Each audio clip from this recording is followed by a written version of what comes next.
Okay. Could you hear me then? I'm really confused of whether I was either on the stage then. Right, guys, I'm back. I have made a right mess of tonight. I will 100% hold my hands up. But can anyone hear me?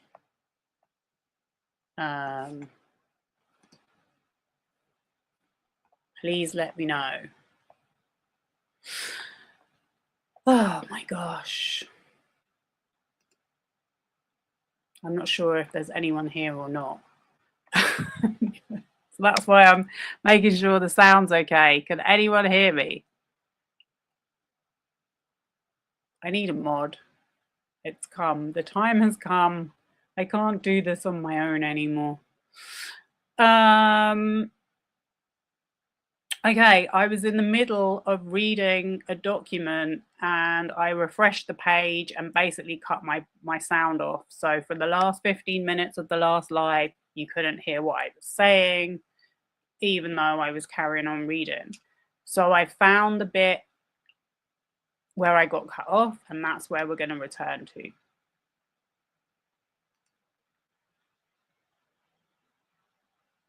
I think.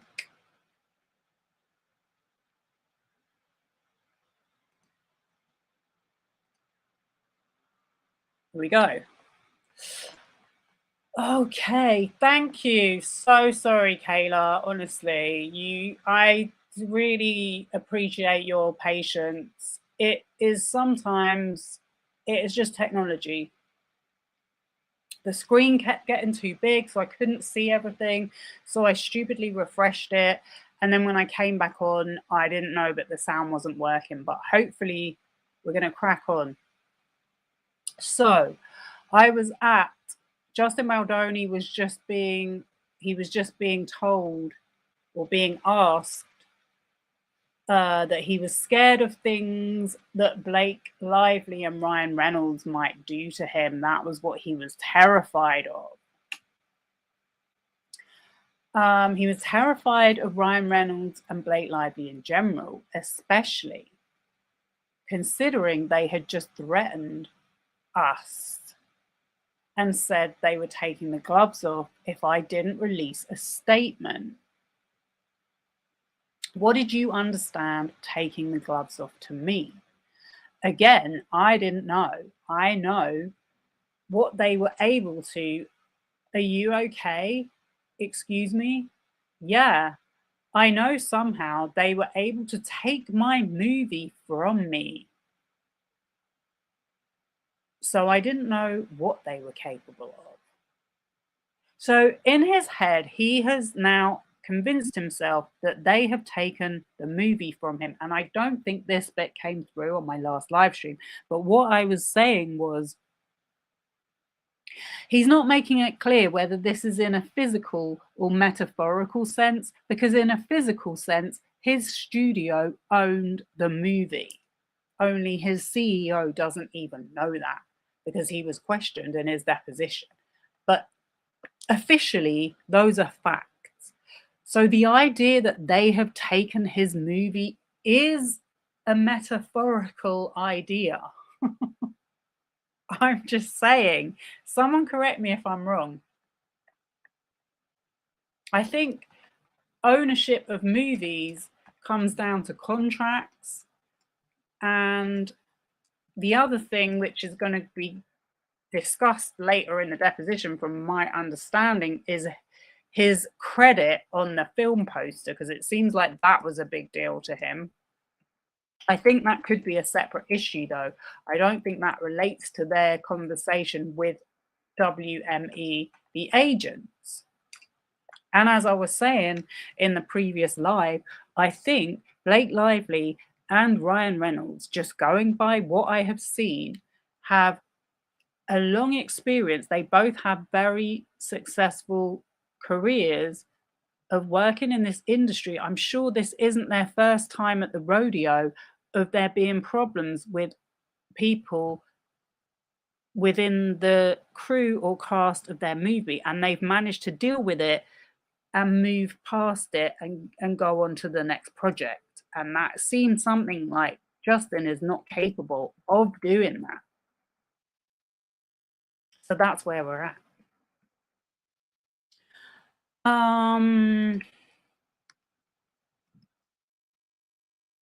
Were you scared at this point in time that Blake Lively might make public any of the accusations about your on-set behaviour that she had made privately to you and to Sony? Objection. Form. I was afraid honestly of lies coming out about me. Lies from Blake Lively? Yes. About your behaviour on set? Well, it was one of the things. Lies in general. I didn't know. I mean, at this point, I was already made aware that her team was pitching stories that I was in a cult. So, as I said previously,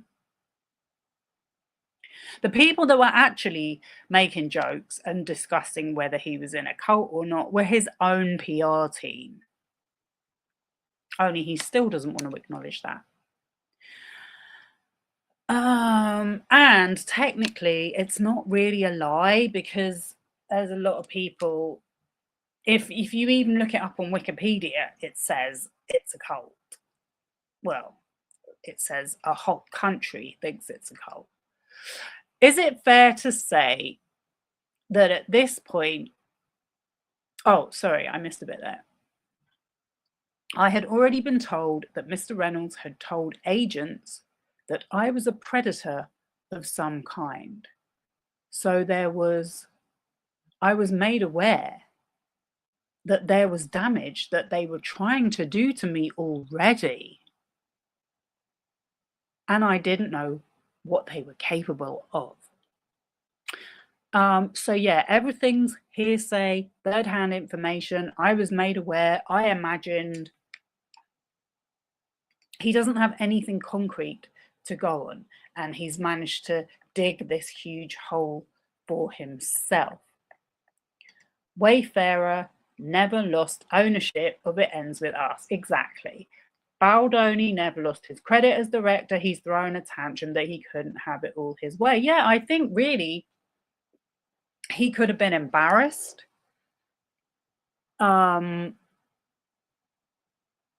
If he had a conscience, which I don't think he does. I think he was angry, actually, at being shown up to his agent and the fact that they pulled rank, because they are a lot higher up the food chain. So yeah, I would say his behaviour is like having a tantrum.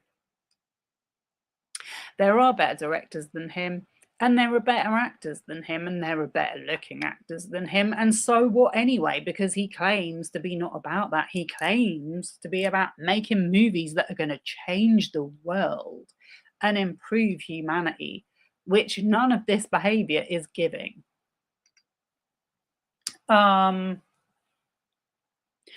Is it fair to say at this point in time you wanted to defend yourself in the event that Blake Lively made public some of the accusations about your on-set behaviour that she had already made privately, including to you and Wayfarer and to Sony? Objection. I think it's fair to say that I wanted to plan to defend myself from any lies that were about to be told or anything else they were going to try to do to me, including lies about or what you felt to be lies. You see what I mean? Felt to be lies about her concerns with your on-set behaviour. And it wasn't even just her that had concerns with the on-set behaviour. It was the entire cast and the author. I think that is a part of it, yeah. You say in one of these, so this is a little bit hard to follow, I understand. It's all good. If you turn for me to page 142, you see that it looks like Melissa Nathan has attached screenshots of a conversation between her and Jen Abel. Do you see that? And if you flip the page to 143, and you can see this better on page 150, it looks like Jen Abel had sent Melissa Nathan screenshots of a conversation that she had with you. Okay, so I'm looking at a text message that came from Melissa to who? Someone else. Look on 143. And then inside that text message, it's a screenshot that Melissa included of a text message between me and Jen. It looks like that. All right. Flip to 150 if you would. 150. The screenshots in the black boxes here. Do you recognize that as a text conversation between you and Jen Abel? That's my name.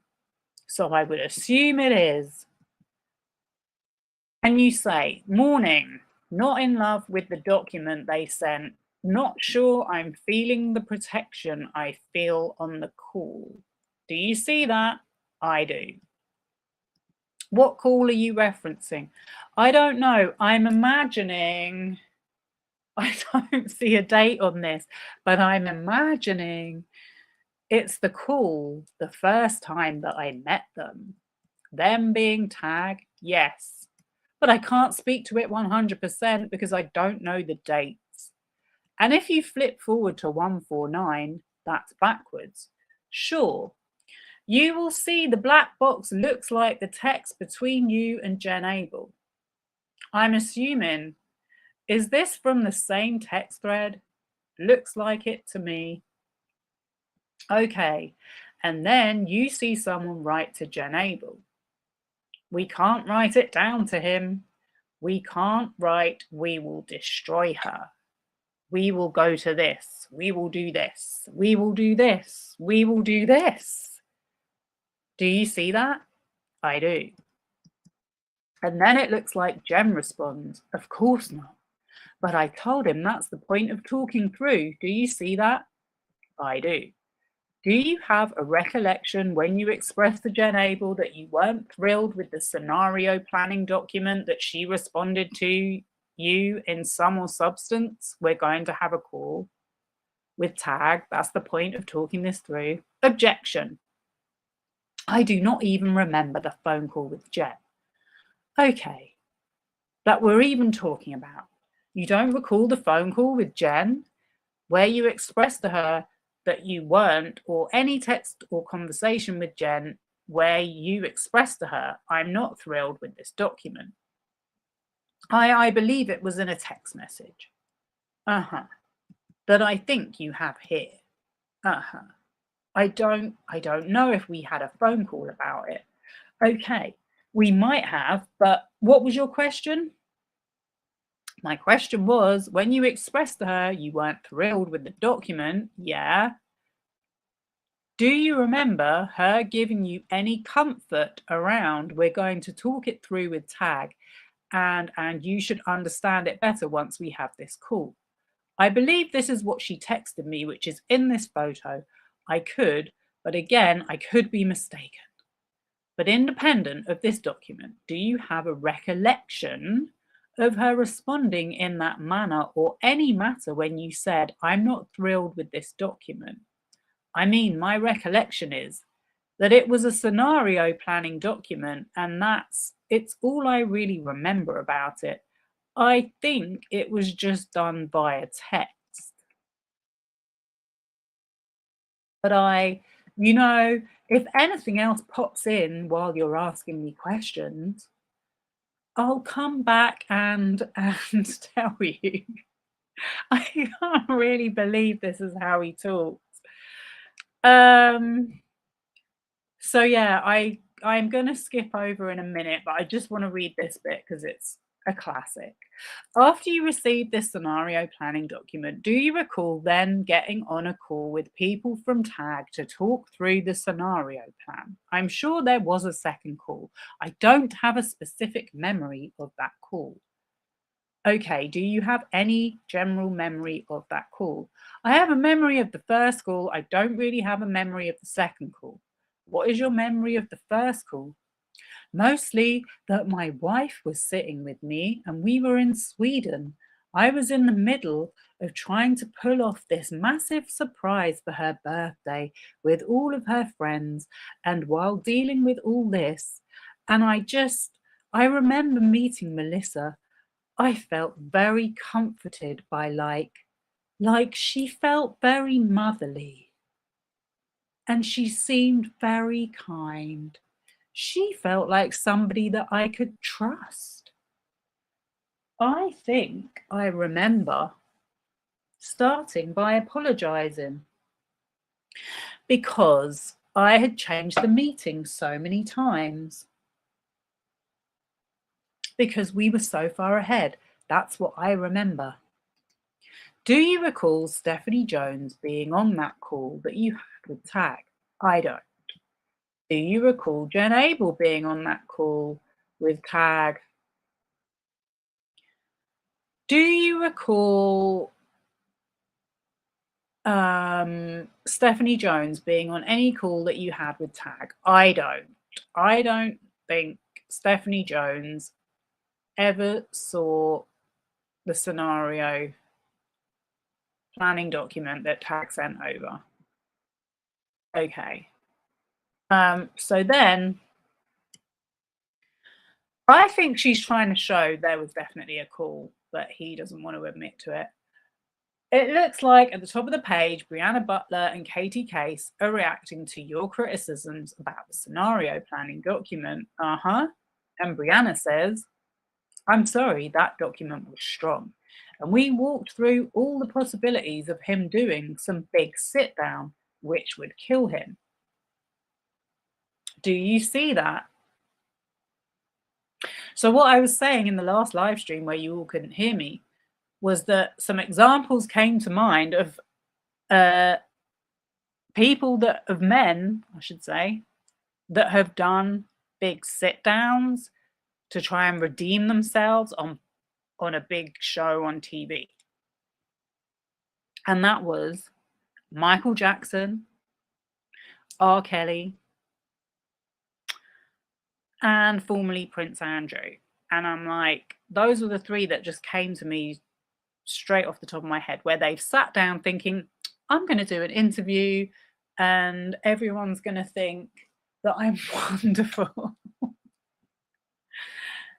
And they're not going to think I'm guilty of anything I'm going to be accused of.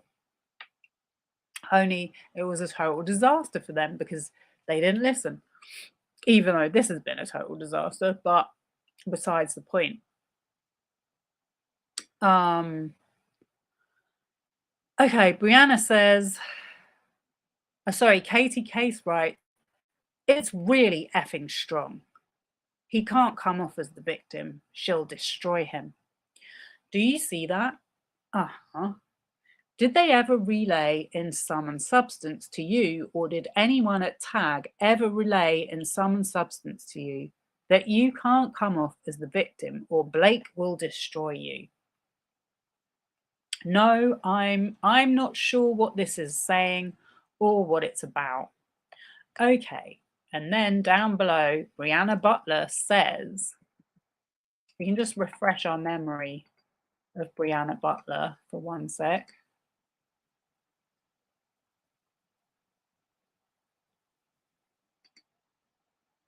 That's Brianna Butler.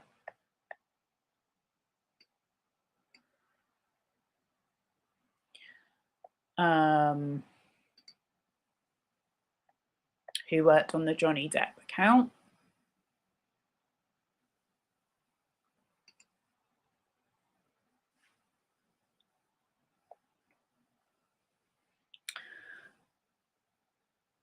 I think he'll be fine on the call once we walk him through. Do you see that? And then Melissa Nathan says, he will be. We need to be tough. Do you see that? And then below, Melissa Nathan writes, exactly. Brianna, I need you to be in a good place. with your camera on, if okay, to be able to help me talk really toughly to him. I wouldn't usually ask, but he sounds like a effing mess. Do you see that? Yes. Did you feel like an effing mess at the time? I don't. Did I feel like an effing mess? I was really emotional. I mean, I don't know if I would call myself an effing mess, but I think they are clearly hearing about me, so they're entitled to their opinion. And then below that, Melissa Nathan writes, and also, this is the first one that Jen is giving us, and she's taking all the clients. Do you see that? I do. Do you have any awareness of whether or not Melissa thought that you were the first client that Jen was giving to Tag, and that Jen was taking all the clients from Jonesworks when she left? Objection. I have no idea. Did Melissa ever encourage you to leave with Jen when she left Jonesworks? I don't remember her encouraging me. Are you sure about that? Objection. I think I remember telling her I was going to go with her, but I don't remember Melissa saying, like, you should go with her. What do you recall about telling Melissa that you were going to go with Jen? I don't remember the conversation. I remember, and I don't remember how it came up, but I remember that I was going to go with Jen anyway. So it wasn't like a secret that we were hiding from anybody. Did you make that decision? Did I make what decision?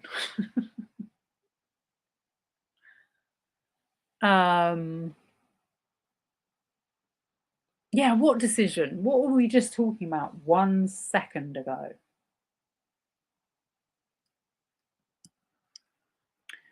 To go with Jen when she left Jonesworks, did you make that decision personally?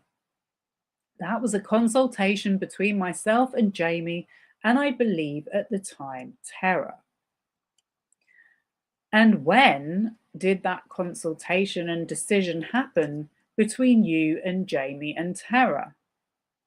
I don't know exactly when or the date. Oh yeah, the other thing that I said in my last live stream was that he's just let the cat out the bag then, because they'd actually just signed on to a New Year's contract with Jonesworks, and by following Jen Abel, they were going to breach that contract, and that's why she's suing them, because they owe her a lot of money.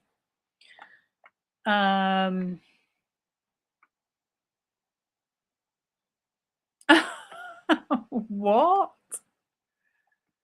Who in the Tag group chat wanted to put a teenage address on Facebook? So oh, that was the she had a car accident. I thought she had a car accident, and I think it was Katie Case. She got into a car accident and they gave her a false insurance detail or something. So she wanted to post their address on Facebook.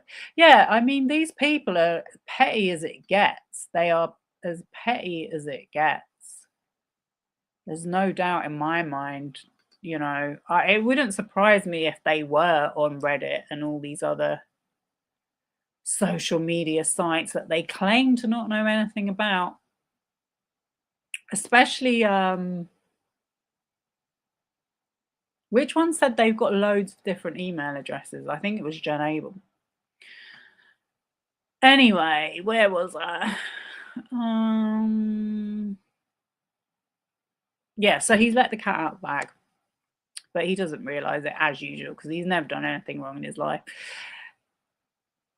When did the consultation and decision happen between you and Jamie and Tara? I don't know exactly when or the date. Can you place it in time in relation to when Jen actually left Jonesworks? Can you help me with when she left Jonesworks? Sure. If Jen, or was she fired from Jonesworks? Because you said earlier she was fired. Well, I will ask you what you understand about that in a little bit. But this text, let me ask it this way. Do you have a recollection of discussing and deciding that you were going to go with Jen, like one day before she actually left, or like 1 month before she actually left? Objection. Can you help me with when she actually left? Sure, she left on August 21st of 2024. I can't give you, I don't know. I don't know exactly when. Were you aware that she was planning to leave Jonesworks before she actually left? I was made aware via Jamie that she had given Stephanie her notice, and so Jamie let me know that she had given notice and that she would be staying on through the end of the film promotion. Do you have a sense of when Jamie relayed that to you? I don't. But all I remember was that she had given notice. She had let Stephanie know. Do you have the impression that you found out about her giving notice shortly after she gave notice? I couldn't answer that. That was a really hard question, Justin. Okay. After you were informed by Jamie that Jen gave notice to Stephanie, did you immediately decide to go with Jen when she left? No. How long after you became aware that Jen planned to leave Jonesworks did you make the decision to go with her? I think Jamie and I had had a conversation about it. I think it was something that we immediately said, this is something we have to figure out. Yeah. How are we going to get out of this one, eh? Like, because we had had Matthew at Jonesworks, but it was really just Jen and Matthew, and Jen had been with us pretty much since the beginning. So it was one of those, it was on the list of conversations that Jamie and I had to have, like, whoa, what do we do? Do we stay? Yeah, that's what you do when you have a contract. I didn't know what she was going to do or where she was going at the time. You didn't think to ask? You said she was your friend. But it was definitely a conversation. I don't think that was decided immediately. At some point between when you found out that she had given notice and when she actually walked out the door at Jonesworks, you had decided, yes, that you were going to go with her. Yes. And you had decided that in consultation with Jamie and Tara. Yes. Did you make Stephanie Jones aware of that decision when you decided it? Objection. I don't even think we made Jen aware of that decision. Oh my God. Did you not? No. Objection. Okay, when did you make Jen aware of that decision? I don't know. I don't remember telling Jen, probably because I was never asked. I don't know when I told Jen I would go with her. Did you ever tell Jen that you would go with her? I'm sure I did. Personally, I'm sure I did, yeah. Okay, do you have any recollection of that? I think I do actually, yes. I have a recollection of a phone call with Jen. And what is your recollection of that phone call? It was about one of the other 1,000 things that we were dealing with. And I let her know that Jamie had let me know that she was giving her notice or she gave her notice. My memory of that call was her saying and being very clear that she's sure that they will find someone great to replace her. It had nothing to do with us. And she wanted to make sure she stayed on for me because she knew how intense of a time this was for me until the movie was done being promoted. And she went out of her way to almost say, like, everything is going to be fine. Steph's great, Matthew's great. It was like that kind of conversation. Do you remember when in time this was? I don't, but I imagine it was within a week or two or whatever Jamie told me. Council, can we take a short break? Sure. We're going off the record. Back on the record.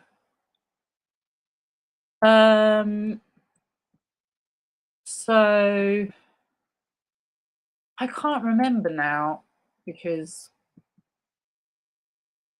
I was cut off for the last 10 minutes, but did I read out when he said about Jen calling him in tears?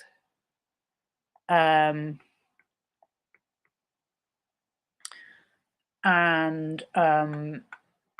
saying, I'm sorry, there's going to be horrible things that I said about you. And he was fine with it.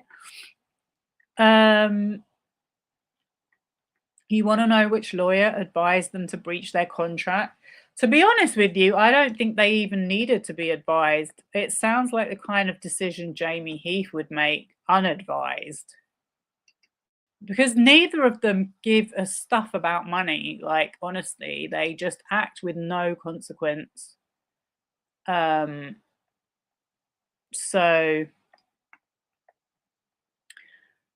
yeah, I reckon that they didn't even need to be given advice on that. If they had sought advice on it, I think the best advice would have been to at least make a complaint and say, we can't work with you anymore because of such and such, because you breached our confidence. They didn't even do that. They did nothing. They just upped and left and didn't pay their invoice. Jen, hysterical Jen, clearly she can't work for him. Yeah, did I read that bit out? Did you hear me read that bit out? Otherwise I'm gonna have to try and find it again because it's too good.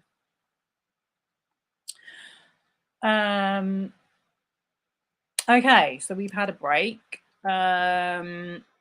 To your best recollection, you only recall seeing one version of a scenario planning document. Is that correct? Objection.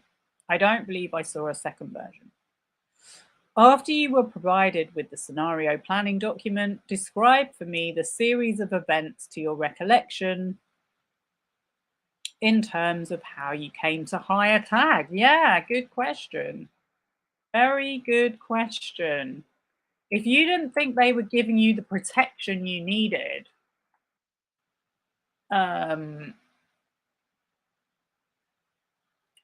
why did you? And there wasn't anything wrong with your previous. I did read it out. Oh, good. With your previous publicist, why did you take them on? Is it your testimony that Wayfarer hired Tag? Yes, I believe so. Okay. Do you have an understanding of whether you personally also hired Tag? I don't think I personally hired anyone. Okay. And when Wayfarer hired Tag, what was your understanding of what Tag was being brought on to do? My understanding was that Tag was being brought on to be Chris's public relations representative. Was, to your understanding, was Tag given any instructions by you or by Wayfarer in terms of how to proceed once you had hired them? I believe so. I believe that Jamie was in communication with them. And do you know what those instructions were? I can only speak to the instructions that I gave Jamie or at any time spoke to Jen or on the calls, which was to plan and to just try to get good press out there for the movie, which Stephanie Jones would have been perfectly capable of if you hadn't have gaslit her into thinking she was having a mental breakdown because she dared to cry. How involved were you personally in discussing with anyone at TAG the type of PR strategy you should all be employing? I don't know. I think I had ideas. I'm not sure how many conversations were happening versus what ideas I was sharing. I was kind of in and out. Do you have any recollection of any ideas you had that you shared with TAG? I mean, I really wanted to focus, not just TAG, but also Jennifer Abel. I really wanted to focus on amplifying the voices of survivors. I wanted to focus on the DV. I wanted to focus on the movie and not all of this speculation and drama.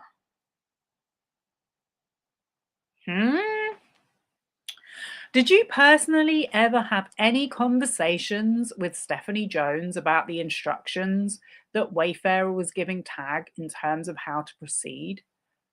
I don't think I had any real conversations with Stephanie Jones outside of texting through July and August. Do you recall ever communicating with Stephanie Jones, whether on text or in conversation, about the instructions that Wayfarer had given TAG about how to proceed? Don't believe so. My memory of texts with Stephanie Jones were focused on letting her know that I was a part of this decision to hire anybody. I was not a part of this decision to hire anybody. Even though she'd sent me a text about the person I was about to hire covering up someone's death, I wanted to stay out of it. It was too much for me. And I know she sent me a really beautiful message of love and support before the premiere. That's my memory of talking with Stephanie. Okay. I think she was on vacation somewhere. Do you have any understanding of whether anyone at Wayfarer had any communications, texts, conversations with Stephanie Jones about what Wayfarer was instructing TAG to do as crisis PR? I mean, this was in the middle of August, which is when most people take a vacation, Justin. I hate to break it to you, but as someone that used to work in the fashion industry, it would be dead from pretty much July till mid-September, end of July, mid-September. So do you know what I mean?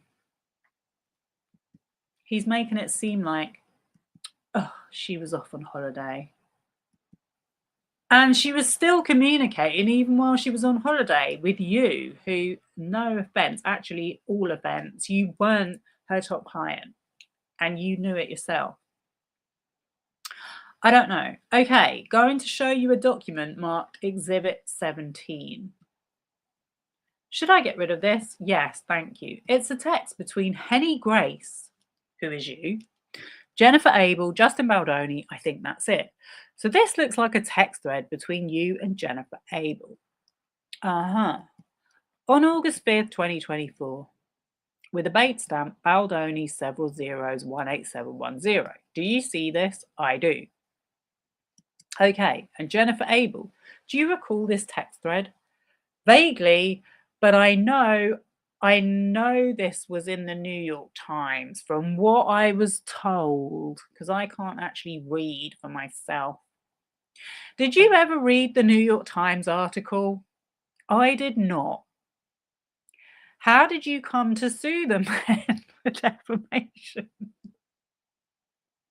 How did you come to learn about it? The New York Times article? I would say it felt like minutes after I received an email from who I believe was Mr. Gottlieb. I got an email from the New York Times saying they were running a story the next morning. And then the next morning, there were quite a lot of text messages from people worried about me and concerned. So that's how I learned about it. If you ever read the New York Times article, do you have any basis to say whether or not anything contained in it was true or untrue? Objection. My understanding of the New York Times article was that it was taken from the CRD complaint, and I was never interviewed or asked for my opinion or my side of the story. So, from the few sentences and the headline, that's what I was able to gather. Okay, is that's not really true, is it? Because they did actually send a message to your publicist saying we need a comment. Only they chose to go and inform TMZ instead and not give a comment. What was you able to gather? What were you able to gather? That the information they got was from Miss Lively's CRD complaint, but not from anything that came from me or my side of the story. And I would very much disagree with the things that Miss Lively put in her CRD complaint as being untrue. Okay, but sitting here today, can you think of a statement or portion of the New York Times article itself that you can identify as being true or untrue? I believe the New York Times article insinuated that I had launched a smear campaign against Ms. Lively, which is completely untrue. I believe it said that I sexually harassed Ms. Lively, which is also very untrue. So there's two untrue statements. Apart from those two statements or concepts as contained in the New York Times article, is there anything else that was contained in the New York Times article that sitting here today you can identify as either true or untrue? I would be happy to read it while we're sitting together and go through all the things that I feel are untrue, but I don't know that that would be the best use of our time. I think you'd dig yourself into a lot more holes if you did that as well. I agree with you, it would not be. So, based on what you know about it to date, can you identify any other statement or portion of that article that you can identify as true or untrue? I can't comment on the rest of the article at this time because you don't know what it said, because I need to go through it to tell you what I think is true and untrue. Okay, if you look at the document, Jennifer Abel starts by saying, Sony is having a hard time with the word friction. They think it will be taken out as clickbait. Do you see that? Yes. Do you have an understanding as to what she was referring to there? I believe I do. What is that understanding? I believe in an interview I spoke that every set has friction, but oftentimes that friction ends up being something that is great for the film. And I think that's what she was referring to. So, your words. And did you understand that Sony did not like the use, of the word friction? Sony did not like your words, Justin. I believe that's what Miss Abel was telling me in this text. Okay. Did you have an understanding around this time that Sony had any other disagreements with things that you had said in interviews promoting the film? I don't know about disagreements. I know that there was always a conversation around how much of the film should be promoted. You know, using the word survivor or talking about domestic violence. And that had been a multi-year conversation. Do you know what this is reminding me of? And I hadn't really thought of it before, but considering I've spent so much time looking into Alexa Nicholas and her power to survivors, Survivors United, nothing will divide us, or whatever she says, chant, she wasn't really being honest with her declarations to be uniting survivors. So that's what I'm now thinking in relation to this bit of the transcript.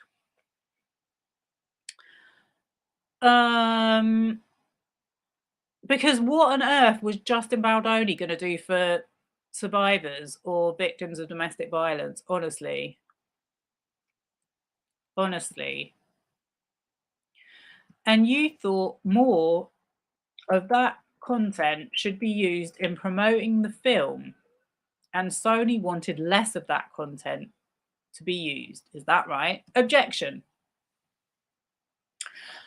Sony had initial apprehension about making it an issue movie. Oh my God, I wonder why. I literally said this on my first ever, I'm pretty sure I said this on my first ever video about this whole case.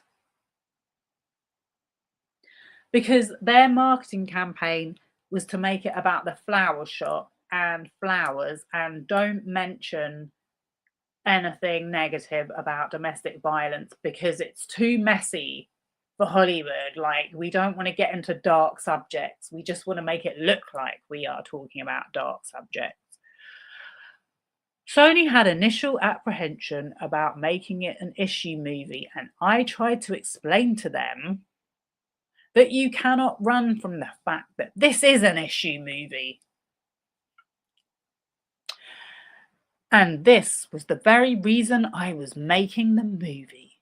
And it would be a disservice to all the people whose lives were changed from the film for us to pretend like that's not what the movie's about. I wonder if they did a survey of people whose lives were changed for the better and people whose lives were changed for the worse on this movie, how that would come up. Did Sony have ultimate approval over the film's marketing plan? I need to know what you mean by approval.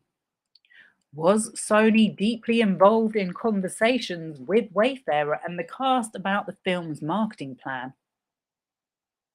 I believe there were many conversations that Sony was having about the marketing plan. I think that's because that was actually their role. That was literally their role. They were in charge of marketing. They were the company that was paying for the marketing of the movie. Okay. Then, if you go back to this document, yes, Jennifer Abel says they obviously don't know about our strategy, but let's stick to the words of challenge. Do you see that? Yes. What is your understanding of what she means when she says they obviously don't know about our strategy? I think our strategy was to ensure that we were only saying positive things and not drawing any attention to what was very clearly at the time an intentional plan to draw attention to friction, if you will. But didn't you just draw attention to friction by saying it in the interview? An intentional plan by whom? I can only imagine. I'm only imagining again. Miss Lively. And then you send Miss Abel a text message where you say, this is what we would need. And you attach a screenshot of a post about Hailey Bieber's history of bullying many women. Do you see that? Yes. What did you mean by this is what we would need? So I believe at the time we were going through scenario planning. I love how they've built up to this moment. And like any plan, you have scenario A, scenario B, C, D. Let me explain, because I'm Justin and you're just a dim lawyer who doesn't understand scenarios. What if this happens, or this happens, or this happens? And I think I had seen this post and I resonated with the word bullying. And I sent it to Jen saying, in the event that Ms. Lively came out and said lies about me, then we would need to come forward with the truth. And was it your suggestion that you would come forward with allegations that Ms. Lively was a bully? It was my understanding that I would come forward with what my truth was, and I had felt very bullied. Was it your intention to suggest that you should be coming forward with statements that Miss Lively was a bully to other women? Yeah. Where's the examples of her bullying men? No, this had nothing to do with other women. This was just what the article was about. It wasn't an article, it was a text thread, wasn't it?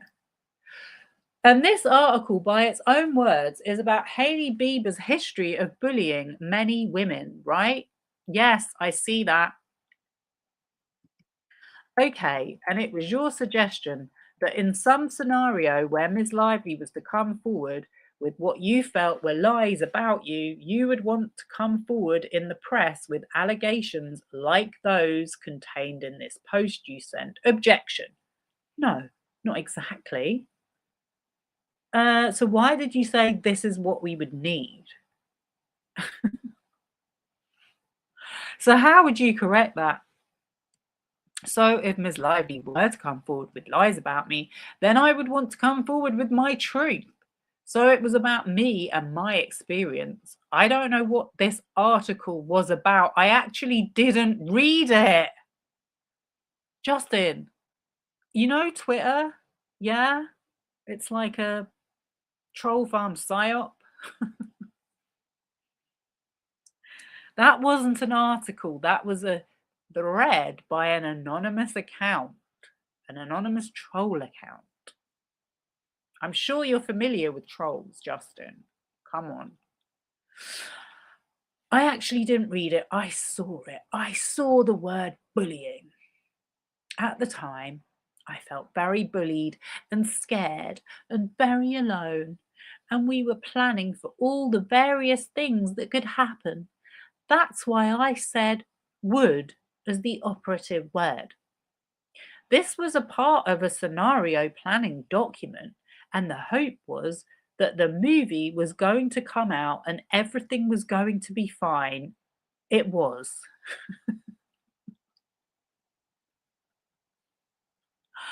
And everyone was going to have success. You made $350 million, didn't you? And we would never need anything, and that's the truth. Is it your testimony that when you saw and sent this post to Jen Abel, you saw the word history of bullying, but you did not continue to read where it said many women? Objection. This had nothing to do with women. I'm actually an advocate for women. I don't know if you've read my book. I don't know if Miss Lively has bullied other women. Did you read any press coverage that came out in August of 2024 that did accuse Miss Lively of bullying other women? Later on, I did. Women including Shesty Floor, I believe. I learned about that name, yes. Okay. And women including Leighton Meester from Gossip Girl? Yes. I didn't read anything about her being a bully to Leighton Meisler. Okay. Is it Meester or Meisler?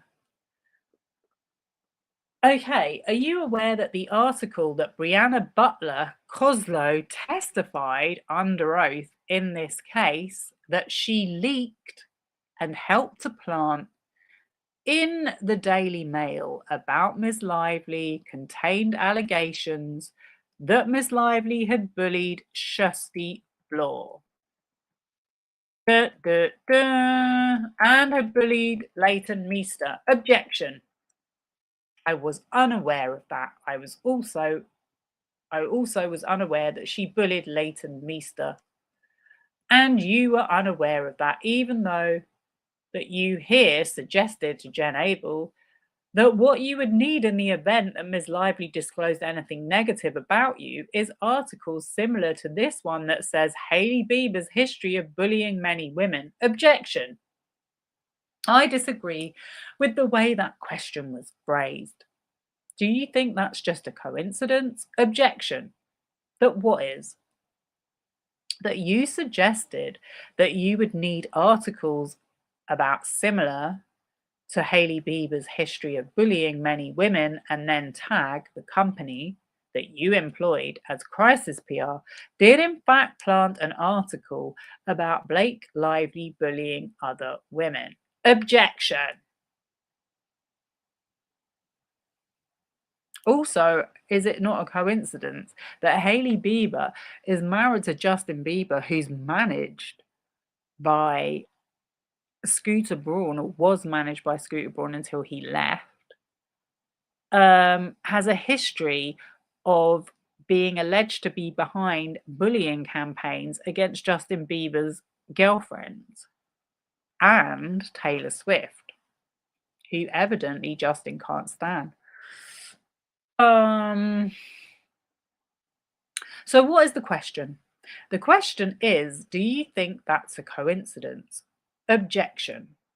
I don't think it's a coincidence that I felt bullied, and then it seems the internet dug up true stories of how Ms. Lively bullied other people. So it just shows that I wasn't the only one who was bullied. When you say the internet dug up stories, do you mean Jed Wallace? What do you mean by that? It seemed like people came forward with their own experience of being bullied to the extent that I never had to. Okay. How does this fit in with the strategy that you were discussing with Miss Abel and Tag about promoting positive coverage of the film? That is a really good question, Miss Shah. How does this fit in? This is a part of, like I said earlier, a what happens if scenario. So if positive doesn't work, then you would move to something like this. Objection. If positive doesn't work, how? What do you mean when you say this is a part of a what happens if scenario? As I testified earlier, if Miss Lively were to capitalize on her threats that her and Mr. Reynolds made through her agent, allegedly, to my agent, to me, and plant negative stories, which I was told she already was doing, such as I'm a part of a cult, or that I'm a predator, and continue to come forward with lies, then we would have to have some sort of a plan, as they are Hollywood titans. And I'm very clearly a nobody as it relates, or at least what they feel I am. Oh, mate, you just literally told on yourself right there. You think they thought you were a nobody and you was bitter. You were triggered. I am, or what my former agency thought of me as. I was also dropped very quickly per their request. So, if they didn't think you were that, Justin, do you think they might have stuck up for you? Honestly? So, we need some sort of plan if someone is attacking you with big guns and missiles and dropping bombs on you. Oh my God, what? We need some sort of plan if someone is attacking you with big guns and missiles and dropping bombs on you. In our day and age, you can't just die. Wow. I have a family I have to protect. I have a company that I started. So we were planning for what would happen if she were to attack me and to lie about me and hurt my reputation. That's all it was. Man, how do you feel now? How do you feel after your PR people leaked all these stories, spread all this shit, did all this comment seeding, started how many Reddit subreddits, and still you've done exactly that to yourself? And Blake Lively and Ryan Reynolds are still working and getting new projects. As far as I can see, I am a complete outsider to this situation. I'm just speaking how I see it, telling it how I see it. And under the text where you send Jen Abel the screenshot of the article about Hailey Bieber, Jen Abel responds, yes. I forgot about that. I literally just spoke to Melissa about this on the break, about what we discussed last night for social and digital. And then she says, focus on Reddit, TikTok, IG. Do you see that? I do. Okay. She mentions what we discussed last night for social and digital. Is that a discussion that you were a part of? I honestly have no idea what she's talking about here. I've never heard of TikTok or IG or Reddit. I don't think I was a part of that call. I don't think she's inferring that her and I discussed anything. Did you and she discuss anything about this? No, not like that. I don't remember any conversation with Jen about this. Do you recall any conversation with Jen or Melissa about social or digital strategy? No, I was very hard to reach during this time. Most of my communication was via text, which the world has.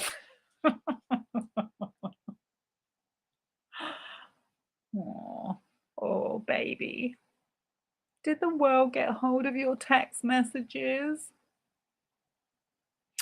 Do you understand what the words social and digital mean in that context?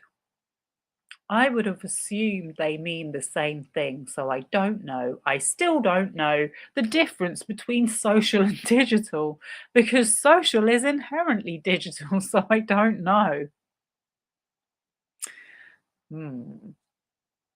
Do you understand that social means social media? Yes. Okay. On the internet. On the internet. Hence, it's digital, which is what I meant with what I said. Like, social media is digital, so I don't know what digital is. Did you understand that social and digital included things like Reddit, TikTok, and Instagram? I didn't know anything about Reddit, but I would assume that include TikTok and Instagram. Well, Reddit knows a lot about you, Justin. Okay. Do you recall ever having a conversation with either Jen or Melissa after you sent this Hailey Bieber post where you explained to them that you didn't mean planting stories about Blake bullying other women? You meant coming forward with stories about Blake bullying you. Objection. I don't remember any conversation. I know Jen and I were together doing some press around this time somewhere, and I know Jen knew it was very clear that I wanted to do nothing that would harm Ms. Lively or this film, and that the only times we would only do anything is if we were attacked.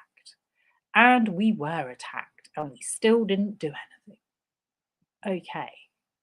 But do you recall ever having any communication with either Jen or Melissa about Hailey Bieber? I wasn't suggesting stories about Blake bullying other women. I was suggesting coming forward with my experience about Blake bullying me. Objection. I don't think speaking to your agent and saying, listen, our accounts are being trolled to bits. We suspect where it's coming from, because it ain't coming from our PR team, and evidently it ain't coming from Stephanie Jones, because he's just said she didn't have nothing to do with any of the conversations. Him saying that he was being attacked is bullshit. He's not being attacked. They're literally saying, listen, there's a mess going on. We need to sort it out. Which is a professional way of dealing with it. I don't know why he finds it so hard to understand that. I think anyway, let's carry on. I need to stop myself trying to consider Justin Baldoni a reasonable person at this point. Did you ever explain that to them? Objection. I think it was very clear in my relationship with Jen that she knew exactly what I meant when I sent this, and that there was never a directive to do anything. So I would be very surprised if anything was actually done. But do you recall having any conversations or communications with her or Melissa where you expressed that? Objection. That specific thing, yes. I don't have any specific recollections of that. Okay. When Jen says, I literally just spoke to Melissa about this on the break, about what we discussed last night for the social and digital, do you have any understanding about what was the substance of Jen's conversation with Melissa on this topic? I wasn't on the call, so I don't know. Is this the only idea that you ever expressed, either Jen or Melissa or anyone at TAG, about how you might combat stories that Blake and Ryan might come forward with that you believed were lies? Objection. I don't know, I'm not sure. Do you recall discussing the potential around stories that Blake and Ryan crossed the picket line? Ooh, ooh, ooh, we're getting to another juicy bit. Or otherwise violated the writer's strike by rewriting certain scenes in the movie? Objection.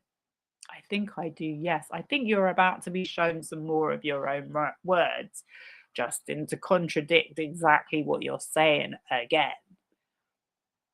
Okay, do you recall communicating to Jen and Melissa that one idea might be flipping the narrative on Ryan to make it seem like when he rewrote the rooftop scene in the movie, he was mansplaining how to write a script to a female script writer? Objection.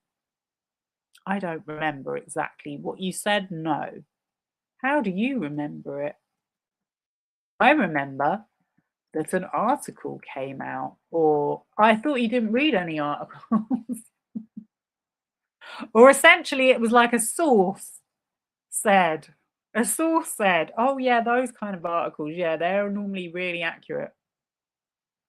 Said that Ryan thought the script was a disaster and that he had to save it. So they were putting out articles that were basically saying that the film was a mess and he had to come in and save it. And I believe we had learned at the premiere, at least I had learned the following day, I was doing an interview and I was told that Ms. Lively said that Mr. Reynolds wrote the rooftop scene, which was news to me as the director. And in the moment, instead of saying that didn't happen to the people person, I just said how great Ryan was. Oh, is that because you're like so used to lying? When you're in part as Justin Baldoni on the red carpet? I didn't. Again, I didn't want to say anything to contradict that. But there was already an existing narrative that was out there. And so I do remember passing on a message from my partner who had suggested something to that effect, because essentially, is that your partner who doesn't have anything to do with the day-to-day? If the script was a mess, then he would be saying that the writer, who was a female who worked her arse off for years on this, who also can't stand you, by the way, to get it right, clearly didn't know what she was doing, which I completely disagreed with. So flipping a narrative was meant an existing narrative that was already being put out by, I would say, the other side. What did the fact that the writer was a female have anything to do with any of that? Well, again, I was passing on a text message from my business partner who was suggesting flipping the narrative.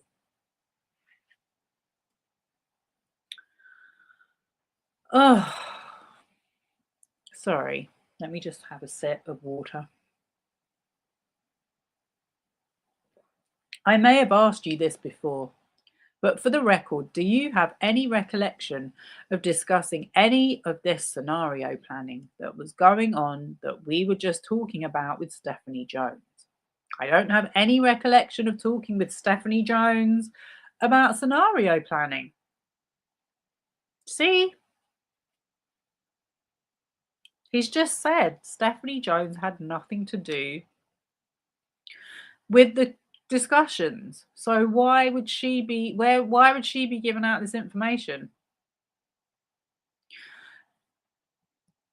Are you aware of whether anyone at Wayfarer ever had any conversations with Stephanie Jones about the type of scenario planning that you were discussing with Jen Abel and Tag? I'm unaware. Okay, I'm handing you what's been marked as Exhibit 18. It's a text thread between you, Melissa, and Jen Abel, dated August 15th, 2024.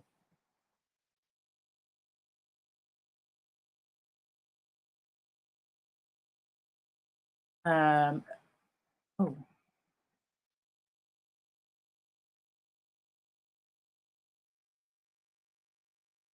Wait, what am I doing? 2024, base stamp, misogynistically. Why does it say misogynistically? Oh, misogynistically? Objection. Oh, wait, I'm sorry. Okay, I skipped to the wrong bit. Is this the idea from your partner? This is Exhibit 18. Is this the idea from your partner, Steve Sarowitz, about flipping the narrative that you were just discussing flipping the narrative about? Can I have a second to read it, please? Of course. Okay. So this is the substance. I think I might have it. Let me see. One sec. I do have it somewhere, but I don't know if I have it to hand. I'm sure we're all familiar with it. Anyway, that'll probably take too long.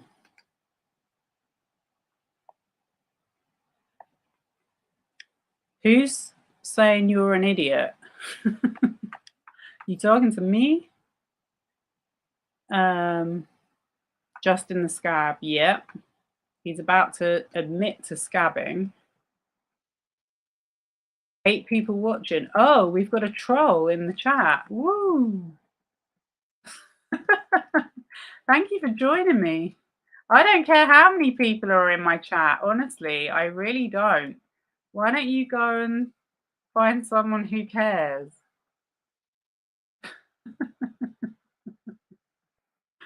Oh, wow. Sorry, I missed all of this.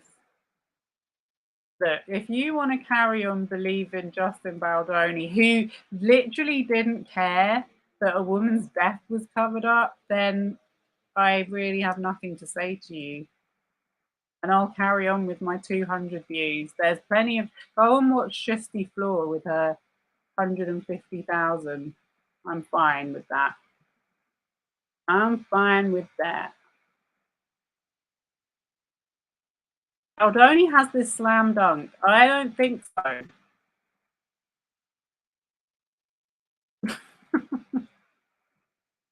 I think I might have to exit you if you use... We don't really use...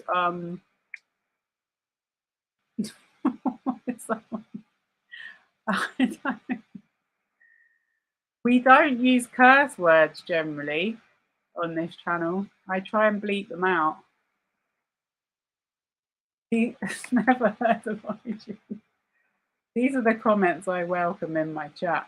He's never heard of IG but thinks he's been on IG is the same as a terrorist attack, right? Like, how does that in any way equate? Okay. The troll's got bored and stopped by. Yeah, sorry I left you on your own there, Kayla. But, you know, I guess they wanted me to respond and I was too locked into my own reading. That's too funny. Well, if that's all they've got, I'm not too bothered. Okay, let's get on to this Justin admitting he's a scab part of the transcript. See, I read all the bits they like to ignore on Reddit. Right. Is this the idea from your partner, Steve Sarowitz, about flipping the narrative that you were just testifying, discussing flipping the narrative about? Can I have a second to read it, please? Of course. Okay. So, is this the substance of the idea that you were just talking about that came from your partner, Steve Sarowitz, about flipping the script? Yes. And that included flipping the script from Ryan, saying, script was a disaster, and he saved the movie, to something about Ryan claiming the female hired was a feminist writer, didn't know how to tackle a female film, etc. Do you see that? Yes. This idea that this was a female writer and a female film, and that what Ryan Reynolds was saying was essentially misogynistic, did that come from Steve Sarowitz? Objection. I think I said here that my partner, Steve, has asked about this, so I was passing that along. So this idea, something about Ryan claiming the female hired was a feminist writer, didn't know how to tackle a female film, etc., came from Steve. That was what was passed on to me. Did you use any judgment in your entire life about whether or not that was a good idea before you passed it along? Objection. I think it's implied in him saying the script was a disaster, so I just pass it along. I didn't disagree with him. You didn't disagree with Mr. Sarowitz's idea? Is that what you mean?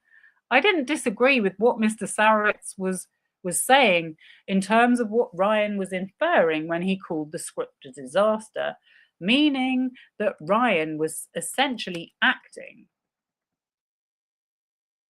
misogynistically. Objection.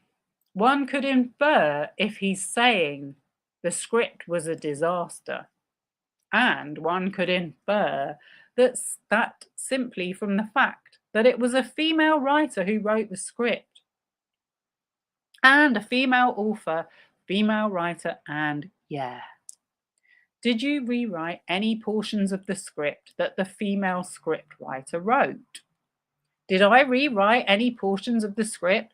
He's like a child. Like, if any of you have kids and you ask your child a difficult question, that's what they do. Well, I've been in that position myself, I'm not going to lie. It's called buying your time. He's come here to be honest and give the truth, but yet every question he has to ask the question back before he answers. It's not giving I wanted to tell the truth. Did I rewrite any portions of the script along with Miss Lively? I did, yes. In fact, if you look at their own timeline, there is so many conversations about rewriting the script. I couldn't believe how many there were. It was like every day they were working on the script. Do you think that it can be inferred from that you were acting misogynistic because it was a female book author and female scriptwriter, and you were a man who was tinkering with that script? Objection. I wish I didn't tinker with that script, but I had no choice. I think the problem was reading very much between the lines, because I've read all the lines, is that you were trying to make this film, or you were trying to make it about sex. You were trying to add sex into it and make it an R-rated film. When Colleen Hoover, the writer of the book, the female writer of the book, who has a predominantly female fan base, had said to you, there isn't really that much sex in it. It's about imagining it. And so the studio and the producers wanted to make it a 13. So they needed to rewrite the script that you had rewritten, or that you had co-written, sorry, to get rid of the adult material, because this was a film for young people. He's not actually ever admitted to that either. So we had to work it out for ourselves.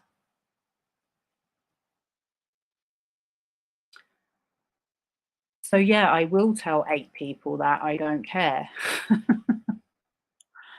I wish I didn't tinker with that script, but I had no choice. And then it goes on to say, and the fact they saved the script from what they think is a disaster after we had a greenlit script and was strike basically implies they were scabs. Do you see that? Yes.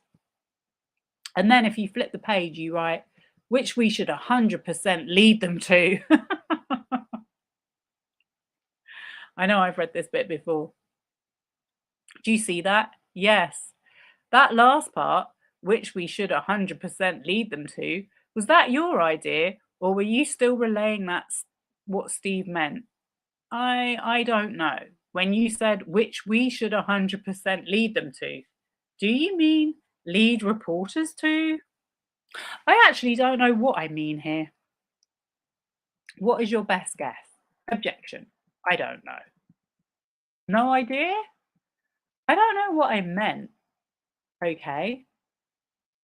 And then you write, it's a man coming in to say this. Female writer sucks. And I need to save it. Let him drown in his own pool. See what he did there? The thing is, it's a very misogynistic idea to even have this thought, I think is what they're getting at as well.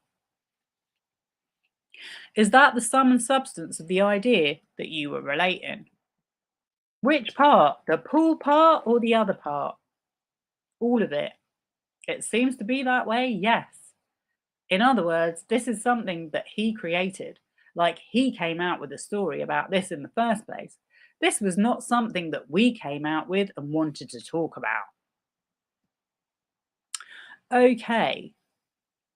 And are you essentially saying here that because he came out with this story, let's flip it against him and make him look like a misogynist? I think those are your words. I'm asking if you agree with that interpretation and that idea. I don't believe I do. You don't think that the idea that Mr. Sarowitz was relaying was because they came out with this story, let's flip it against them and essentially make Ryan look like a misogynist? Objection. I don't believe we had to make Ryan look like a misogynist. That wasn't my question. Objection. That was my answer. Okay. Do you disagree with the interpretation that the idea that Mr. Sarowitz was relaying was because Ryan had come out with a story about rewriting that scene? You should use his words against him and make him look like a misogynist. Objection. I disagree with what you said because I don't know of a story that came out about Ryan rewriting a scene. Wait, what? You just said, oh my God. I cannot get over this guy. What basis did you have to believe at the time that Ryan Reynolds had actually said the things that were being reported about here that you're discussing? Objection. I'm not sure. You can't remember what basis you had to think that he actually said these things? I believe there were many articles. You believe a lot, Justin. Some people might call you gullible. Some people might say they saw you coming. I believe there were many articles that were coming out about how he saved the movie. Do you believe that the press is always accurate? Objection. Are you asking me now or then? Both. I think as I sit here today, the press is very inaccurate. Oftentimes, I think at the time, I might have had a more optimistic view of the press. Did you essentially take those articles at their word? I don't know. Funny how you didn't question the validity as to whether Hailey Bieber was actually a bully as well, given that thought process.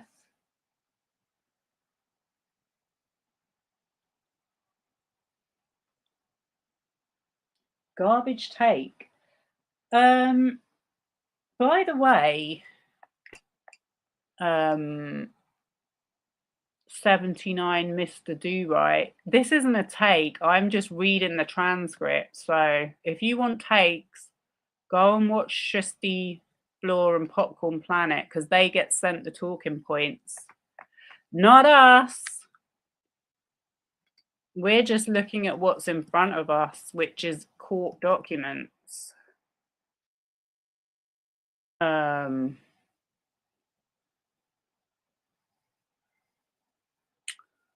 Right, I've lost my place now.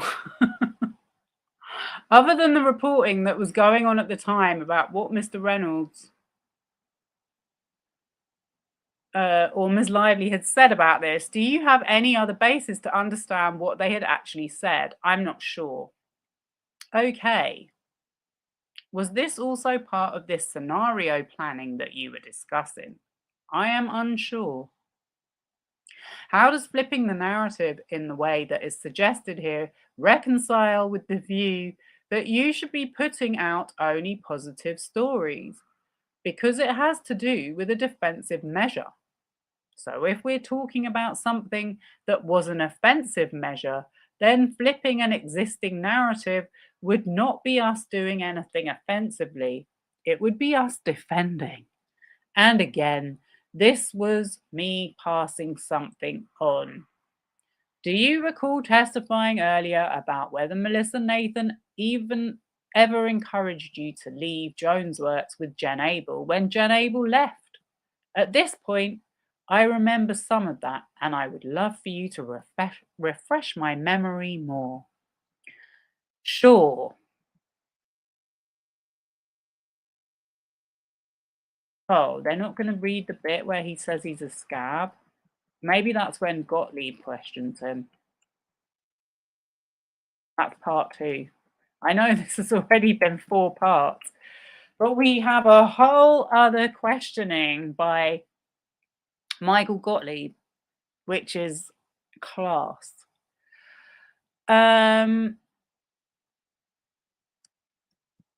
At the top of Exhibit 19, Melissa writes, just had a nice conversation with Justin, just him and me. I was being motherly, and he ate it up. I explained to him a few things, and then she goes on to explain what she explained to you. And then she says, I ended it with, and I'm just going to step out of line before I go to bed and tell you, Jen is amazing. She's so loyal. She loves you so much, and you have to go with her.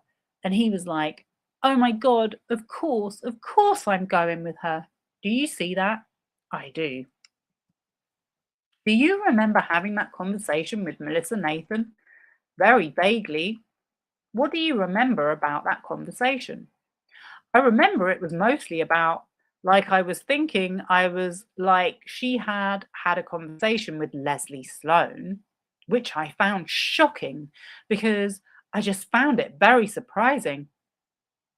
And she said it was actually, I think she said it was a nice conversation. And then I just remember a brief exchange at the very end, but I wouldn't characterize it the way she is saying it. How do you remember that part differently? I remember her saying how much Jen cares about me, but I don't remember her ever saying you have to go with her or egging me on or anything like that, because I was already planning on following her whenever she was going because I was going to break my contract. So there was no like this, if I may, this to me looks like more of what I've seen you show me, which is like an exaggeration or inflation of conversations. Maybe her trying to like show Jen she has her back. I mean, I think we've seen the literal exact text message in an exhibit, Justin. So nice try there. I don't know, but that wasn't what the conversation was exactly. So she could have been lying to Melissa. Melissa could have been lying to Jen. I wouldn't put that past her. Okay, we discussed this a little bit earlier, but what was behind your decision to leave with Jen Abel when Jen left Jonesworks? Objection. It wasn't one thing. I think the major thing, it would have been like, if I was at William Morris, maybe I should use a different agency. If I was at an agency and I had an agent for 4 years or 5 years, and I talked to that agent every day, and that agent was soliciting work for me, and the agent called me and said, hey, I'm going to a different agency, my loyalty would be with the agent that I had built the relationship with versus the agency. And that's how I viewed the situation with Jen and Stephanie Jones. Well, that is exactly why you're made to sign a contract, Justin. Honestly, the ignorance of this guy as a chairman of a company is embarrassing. Even if I had a great relationship with the owner of the agency, my day-to-day relationship was with Jen Abel. And this is what you just relayed to me, the reason that you personally decided to go with Jen Abel when she left Jonesworks. Yes. And this is what you just relayed to me, consistent with the reason that you, Jamie, and Tara collectively made to go with Jen Abel when she left Jonesworks. I think that's the biggest reason. I think we were, regardless of anything that was happening with the movie or not with the movie, if there would have been no movie, I think that would have been the decision. I don't understand that answer. What do you mean by that? Maybe it's because I didn't understand the question. Sure.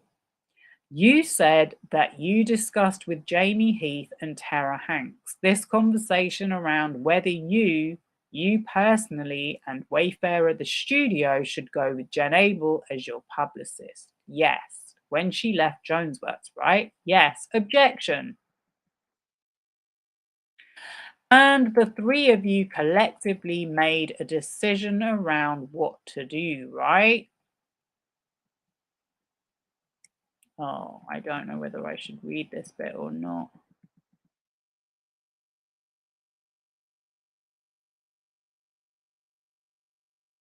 Because it's 10:30. I've been doing this for 3 hours. Oh my God. It's so much. I might leave it. I feel like there's going to be 10 episodes of this. Well, it's okay.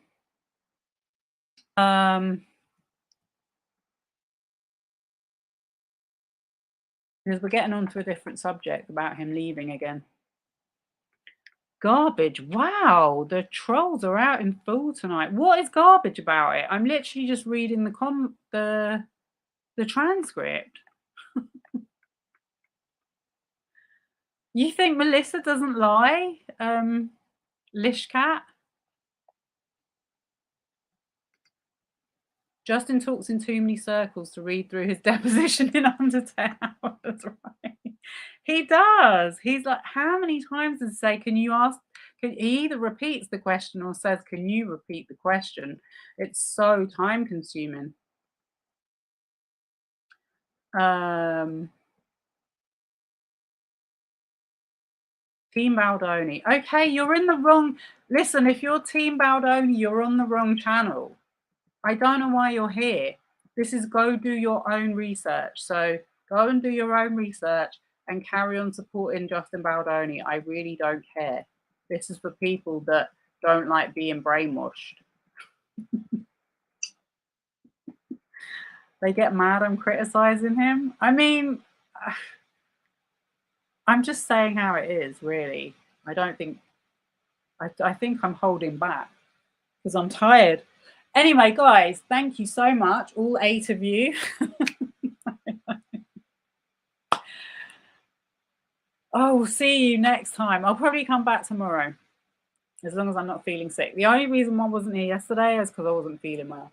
But yeah, thank you to those who have joined, and thank you to those who have contributed, even the trolls, because, you know, you're probably helping my engagement, whether you like it or not. All right, guys, see you later. As always, have a wonderful night.